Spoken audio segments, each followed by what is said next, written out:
L'oncle Julien, las d'une vie d'aventure et de mystère, retrouve les siens après 50 ans d'absence. Mais le vieil aventurier meurt subitement et le médecin soupçonne un acte criminel. L'enterrement a lieu 2 semaines plus tard. Un jour de juillet, un podcast en 21 nouvelles de Philippe Crubézy.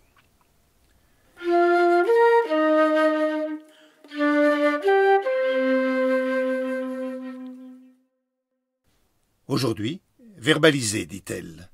Lecteur Éric Frey, musique Charlie Nelson. Jardin des plantes, Paris 5e. Joseph Boyer, né le 27 novembre 2000 à Choiseul. La gendarme regarda Joseph. « C'est les Yvelines, ça? Du côté de Chevreuse? Y a pas un acteur ou un écrivain qui habitait par là ?»« Si, Michel Tournier. »« Ah oui, c'est ça, Tournier. J'ai lu un truc de lui, le roi des bornes. Il est mort, je crois, hein ?»« Des Aulnes, le roi des Aulnes. » l'a repris Joseph en essayant d'être le moins insolent possible. « Ah oui, le roi des Aulnes. » La gendarme partit d'un grand rire en se courbant en arrière, les 2 mains lâchées le long des cuisses. « Le roi des bornes. » C'est moi la borne, conne comme une borne, quand je raconterai ça à mon mari. Elle se redressa et, redevenue sérieuse, retira son casque qu'elle posa sur la selle de sa moto. Ses tempes dégoulinaient sous ses cheveux ras. « Qu'est-ce qui fait chaud! On va crever, pas possible! Il te reste de l'eau, Hubert ?» Joseph se retint de sourire et ne proposa pas sa gourde qui réchauffait au fond de son sac à dos. Il l'avait remplie en sortant du cimetière.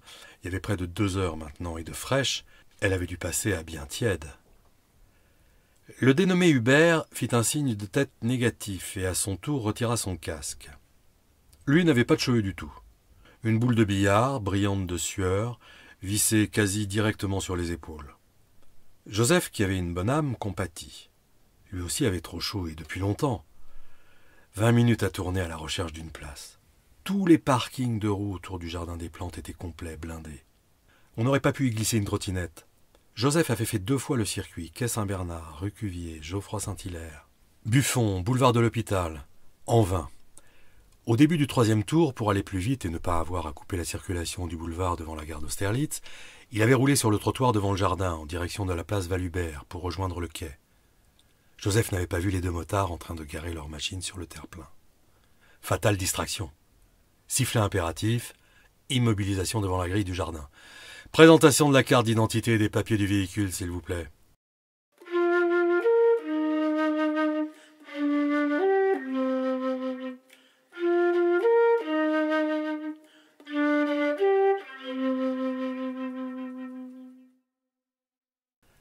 Un long silence s'installa après que Joseph eut fourni les papiers. Il regardait la gendarme, appliquée à déchiffrer le permis de conduire, cherchant sans doute la contrefaçon. Le 2e motard, Hubert, un peu en retrait, épongeait méthodiquement son crâne avec un mouchoir. Sans quitter des yeux le bout de plastique rose, la gendarme reprit subitement. « Bien d'ailleurs, très bien ce livre. Une variation autour de Saint-Christophe, le porteur d'enfants, si je me souviens. Ils sont moches à faire peur, ces nouveaux permis en plastique, » ajouta-t-elle d'un ton égal. « Je sais pas, je l'ai pas lu, » répondit Joseph. « Mais à ce qui paraît que c'était un drôle de type, ce Tournier. Enfin, je me comprends, hein. Vous voyez ce que je veux dire? »« Non. Il était sympa, très gentil. Vous l'avez connu? » ?»« Mes parents, surtout. Un peu, moi aussi. Il habitait au presbytère de Choiseul et nous étions voisins. De temps en temps, on pouvait jouer dans son jardin avec ma sœur. »« Il habitait dans un presbytère?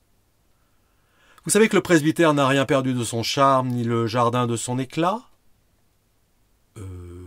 Non. »« Rouletabille, voyons. Le mystère de la chambre jaune. Faut lire ça. » Le 2e gendarme interrompit la conversation qui tournait au mondain. « Bon, Cécile, on fait quoi, là? Monsieur circule en scooter sur le trottoir, à vive allure. »« Cherchez une place pour me garer, » se défendit mollement Joseph. « Devant les grilles du jardin des plantes. Il y a erreur de destination, mon garçon. » Le gendarme considérait le scooter d'un air sévère, suspicieux. Joseph s'inquiéta. Il se pensait en règle, mais visiblement le flic cherchait la petite bête, le petit détail à 50 € l'amende. Le gendarme Hubert était fait bizarrement. Sous la boule de billard posée à même les épaules, un drôle de corps oblong était soutenu tant bien que mal par des jambes de mannequin anorexique. C'était à se demander comment, avec un tel physique, il avait pu intégrer la gendarmerie. Marcher semblait une épreuve pour cet homme qui ne devait être à l'aise que filant, alors majestueux, oiseau bleu et blanc, à toute vitesse sur son engin mécanique, lancé à 100 km/h sur sa moto. Personne ne pouvait se moquer de sa silhouette en forme de bouteille de Perrier renversée. Au bout des jambes très maigres de cet albatros urbain, les bottes, impeccablement cirées, prenaient une importance démesurée. Joseph se dit que ce cuir épais et rigide devait cruellement retenir la chaleur. Il imagina les pieds du gendarme marinant dans une étuve odorante et, d'un coq à l'âne obscène, se figura dans la seconde l'état de ses testicules, comprimés, chauffés à blanc sous le drap réglementaire. Régulièrement, pendant les vacances, autour de la grande table dressée dans la calade de la maison du Cap-Nègre, son père provoquait à bon compte les dames de la famille et faisait rire les ados garçons en évoquant le papier collé aux bonbons. Aujourd'hui, pour Joseph, l'image prenait tout son sens. « Pas très propre, votre pétrolette, » grogna le gendarme suspicieux. « Vous pouvez mettre le contact, s'il vous plaît, qu'on vérifie le phare, le feu arrière et les clignotants ?» La gendarme Cécile, percevant l'anxiété de Joseph, reprit ses mondanités. « Ça me revient. Ça se passe pendant la guerre. Il y a Göring ou un tordu comme lui qui persécute les enfants, non? En tout cas, je suis sûr qu'il a eu un prix, genre Goncourt. C'est bien possible, je ne l'ai pas lu. Il y a un film aussi, mais je ne l'ai pas vu non plus. Un film? Allez! Maintenant, on filme tout. Dès qu'un livre a du succès, pim! La série ou le film. Moi, je dis que ça peut gâcher le plaisir. Je veux imaginer Fabrice à Waterloo. Je ne veux pas le voir. Mais vous, les jeunes, c'est le cinéma, c'est les images qui vous font kiffer. Kiffer, vous dites, hein? De l'autre côté du scooter, le motard tendait sa main gantée. Les clés.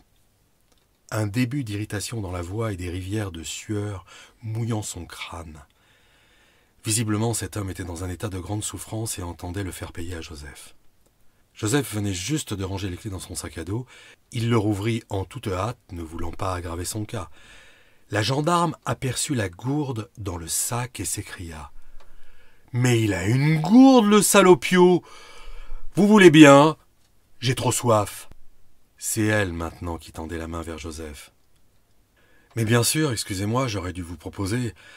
Elle doit plus être très fraîche. » Il tendit la gourde qu'elle lui arracha de la main. Elle but de longues secondes, reprit sa respiration et but à nouveau de longues secondes.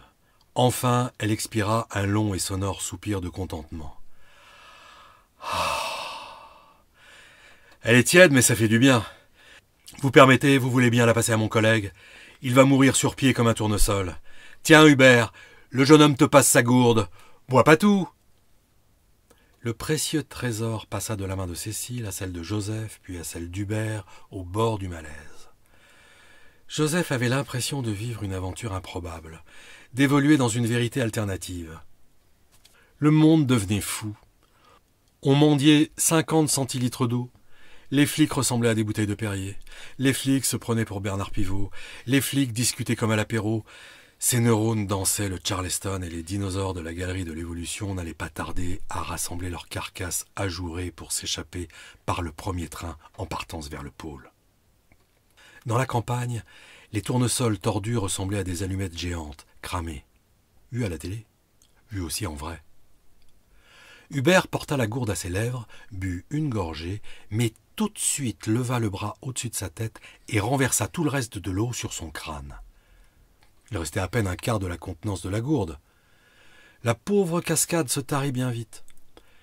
Hubert enleva le gant de sa main droite et chassa l'eau qui obstruait ses yeux avant de racler son crâne, depuis le front vers la nuque, de sa paume ouverte. Des gouttes déjà chaudes finirent de tremper le col de sa chemise bleu ciel. Il rouvrit les yeux et regarda Joseph soufflant un « merci », à peine audible. Joseph remarqua qu'il avait les yeux du même bleu que ceux de sa grand-mère, Christine. La reine Christine, comme on l'appelait gentiment dans la famille. Chez les Dupuis-Rosavin, on avait le surnom facile. L'aventurier, que la famille quasi au complet venait d'enterrer, l'ancêtre absolu, le gauchiste, Shrek, l'enfant sauvage, la triade, la reine Christine. Et lui, quel serait son surnom? Il n'avait pas un physique particulier dans la famille. Seuls ses parents et sa sœur Émilie étaient au courant de son activisme politique. C'était mieux comme ça. « Hubert, tu as fini la gourde du jeune homme », reprocha la gendarme. « C'est pire qu'une amende aujourd'hui. »« Non, mais c'est rien, madame. J'irai la remplir au café, pas de problème, protesta Joseph. Voici les clés, monsieur, ajouta-t-il en se tournant vers Hubert. Une perle d'eau était suspendue au nez du motard rafraîchi qu'il chassa d'une pichenette. Il regarda alternativement sa collègue et le garçon qui lui tendait les clés de son scooter. Pour la première fois depuis longtemps peut-être, il souriait. Franchement. Puis, pris d'une inspiration subite, il proposa. « Une glace, ça vous dit ? Il y a un marchand à côté de la statue après l'entrée. Je vous invite. Il est 6 heures passées. Fin de chantier. »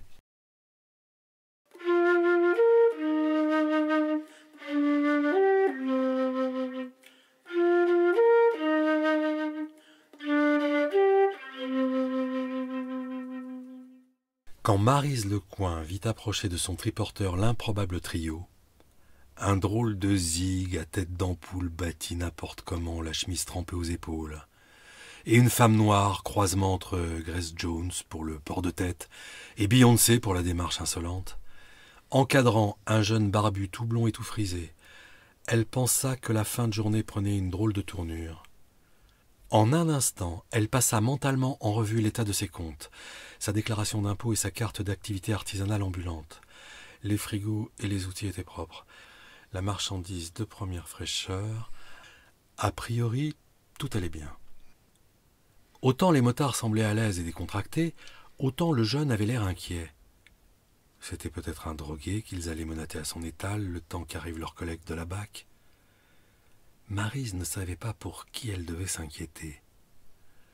Le motard humide posa une main sur le caisson réfrigéré et lança. « Honneur aux dames.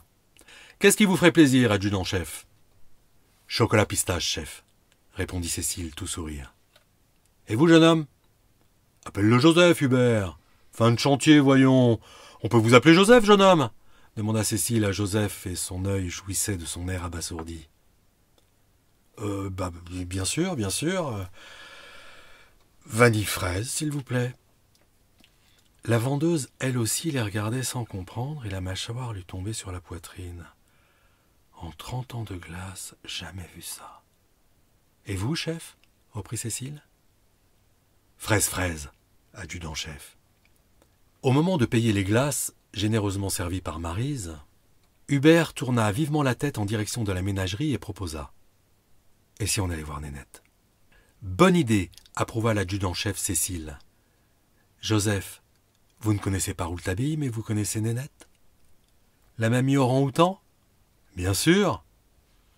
Mais je suis totalement contre cautionner par ma visite cette ménagerie désuète où on fait vivre des animaux dans des conditions indignes. » Mais Hubert semblait pressé et déjà empruntait l'allée centrale pour rejoindre les vieux bâtiments du zoo.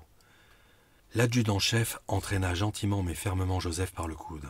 « Allez, faites pas votre écolo sectaire, venez. Je vous paye l'entrée, comme ça, vous ne cautionnez rien du tout. C'est ça ou l'amende pour le scooter. Vous ne pouvez pas refuser. En route, mauvaise troupe. »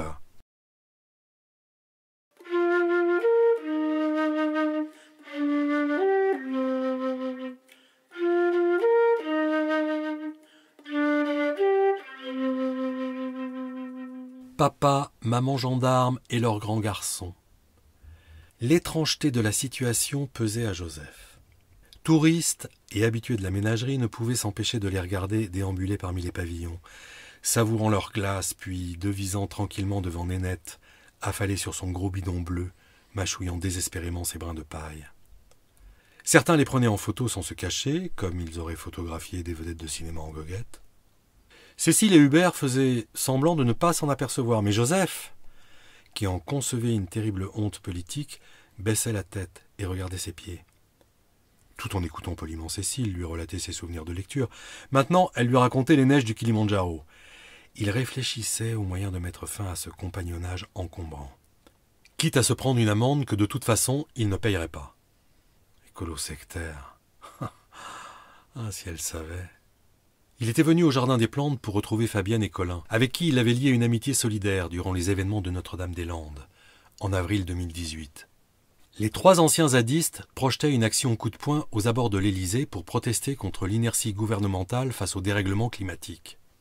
Les copains devaient certainement être déjà quelque part dans le jardin et, s'ils le voyaient, encadré de 2 flics, ils risquaient de paniquer et de faire une connerie.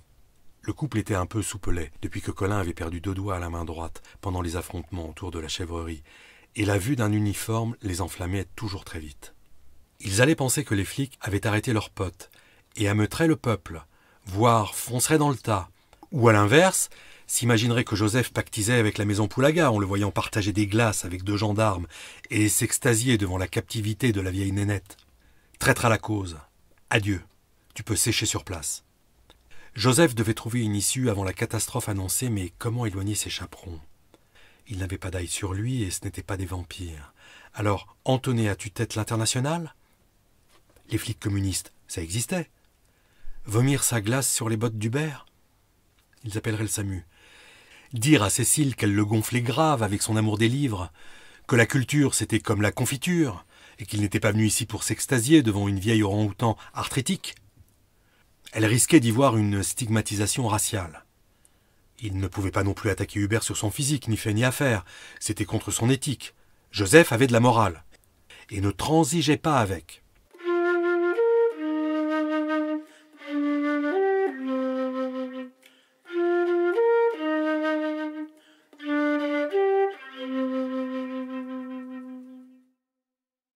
Nénette, assise sur son bidon, regardait Hubert de l'autre côté de la grande vitre qui séparait leurs mondes respectifs. Et Hubert regardait Nénette. Et tout le monde les regardait et comprenait que quelque chose de rare était en train de se passer. Ni l'homme ni l'animal ne bougeaient. Le motard avait la main crispée sur son double cornet de glace et de l'énorme patte de l'orang-outan émergeaient des brimborions de paille grise. L'intensité de leurs regards croisés était palpable. Plus rien ne semblait exister autour d'eux. Connexion, reconnaissance peut-être. Tandis qu'une larme glissait de son œil vitreux et fatigué, les lèvres démesurées de l'animal esquissèrent un baiser vers le petit homme. Une tendresse infinie émanait de ce baiser, une tendresse inconnue des hommes. Hubert émit un gémissement, comme une plainte venue de son moi profond, et lâcha le cornet qui vint s'écraser aux pieds de Cécile. La gendarme avisa son collègue. « Hubert, ça va? Chef, ça va ?» Cécile entendit pour toute réponse une petite voix d'enfant qui disait « Mamie, Mamie Lu ?» Hubert Schlabowitsch pleurait comme un enfant. Cécile l'avait pris par les épaules et le secouait doucement. « Hubert, mon ami, qu'est-ce qui se passe? C'est qui, Mamie Lu? Il faut dire ce qui ne va pas, ça fait du bien. » Quelque chose m'a appelé ici, adjudant-chef, Octa Hubert. Je ne savais pas pourquoi je voulais venir voir cet animal, mais je crois que j'ai compris. Vous avez un Kleenex? Je suis ridicule. Joseph lui tendit un mouchoir en papier. Hubert se moucha dedans, bruyamment, et reprit « Mamie Lu. Ma mamie. » Elle habitait dans le Luberon, alors on disait « Mamie Lu » en opposition à « Mamie No » qui habitait Cabourg. Elle vivait seule, son mari était mort dans les camps, elle était tellement grosse à la fin de sa vie qu'elle ne bougeait plus de son fauteuil, même pour manger. Le soir, elle se traînait jusqu'à son lit. Le matin, c'était l'inverse. Sur le trajet, elle oubliait la salle de bain, alors elle ne sentait pas très bon, mais elle était gentille. Elle parlait très peu. C'était la maman de mon papa. Je me souviens, Elle me regardait avec ses gros yeux ronds tout tristes, comme Nénette, et me chantait tout bas des chansons de quand elle était petite, en yiddish. Je ne comprenais rien, mais ça me donnait envie de pleurer. À la fin de la chanson, elle m'envoyait un bisou, et ne bougeait que les lèvres, et je recevais le bisou. Elle était énorme, toujours dans son fauteuil. Et là, quand j'ai regardé Nénette dans les yeux, un immense sanglot le submergea à nouveau. Hubert s'enfuit en courant, gracile et ridicule sur ses jambes de mannequin. Joseph tourna la tête vers l'orang-outan qui, prenant difficilement appui sur les gros cordages tendus dans son enclos, descendait de son bidon pour s'éloigner de la vitre, indifférente au cirque de l'humanité. Qu'il se débrouille. Joseph demanda à la gendarme: « Je peux faire quelque chose pour votre collègue ? » « Vous êtes gentil. Je vais m'occuper de lui et vous. Occupez-vous de votre scooter. La prochaine fois, je vous allume. » Elle tourna subitement les talons et disparut à grandes enjambées. Fabienne et Colin avaient assisté de loin au théâtre des larmes. Joseph les aperçut qui lui faisaient de grands gestes d'incompréhension. Il sourit de leur air outré et inquiet. Joseph chercha une dernière fois du regard Mamilou Nénette. Elle était couchée en boule dans la paille, la tête enfouie entre ses énormes pattes. Seule,